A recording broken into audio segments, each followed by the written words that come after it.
ایک دن بندر اور چڑیا جنگل میں ملتے ہیں۔ بندر نے چڑیا سے کہا، چلو آج ہم دونوں مل کر کھانا ڈھونڈتے ہیں۔ چڑیا راضی ہو گئی اور دونوں نے ساتھ چلنا شروع کیا۔ جنگل میں تھوڑی دور چلنے کے بعد ان کو ایک آم کا درخت نظر آیا۔ بندر نے کہا، میں درخت پر چڑھ کر آم توڑتا ہوں اور تم نیچے گرتے آم اٹھاؤ۔ چڑیا نے کہا، ٹھیک ہے۔ بندر نے جلدی سے درخت پر چڑھ کر آم توڑے اور نیچے گرائے۔ چڑیا نے آم اکٹھے کر لیے۔ جب آم اکٹھے ہو گئے تو بندر نے کہا، اب ہم بانٹ لیتے ہیں۔ بندر نے زیادہ آم خود لے لیے اور چڑیا کو کم دیے۔ چڑیا کو یہ بات پسند نہیں آئی اور اس نے بندر سے کہا، یہ ٹھیک نہیں ہے، ہم نے مل کر کام کیا تھا تو آم بھی برابر ملنے چاہیے۔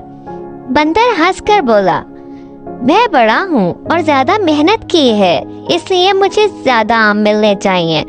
چڑیا کو غصہ آ گیا اور اس نے سوچا، میں بندر کو سبق سکھاتی ہوں۔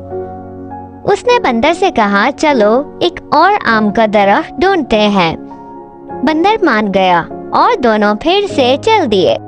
اس بار چڑیا کو ایک اور آم کا درخت ملا۔ چڑیا نے بندر سے کہا، تم تھک گئے ہوگے، اس بار میں آم توڑ کر لاتی ہوں۔ بندر راضی ہو گیا۔ چڑیا نے درخت پر اڑ کر آم توڑے اور نیچے گرائے۔ جب آم نیچے اکٹھے ہو گئے تو چڑیا نے جلدی سے آم اٹھائے اور اڑ کر چلی گئی۔ بندر نیچے کھڑا رہ گیا اور چڑیا ہنس کر بولی، اب سمجھ آیا برابری کا مطلب کیا ہوتا ہے۔ بندر کو اپنی غلطی کا احساس ہوا اور اس نے چڑیا سے معافی مانگی۔ چڑیا نے معاف کر دیا اور کہا، اگلی بار ہمیشہ برابری سے کام کریں گے۔ اس طرح سے دونوں نے مل کر آم کھائے اور دوستی اور برابری سے رہنے لگے۔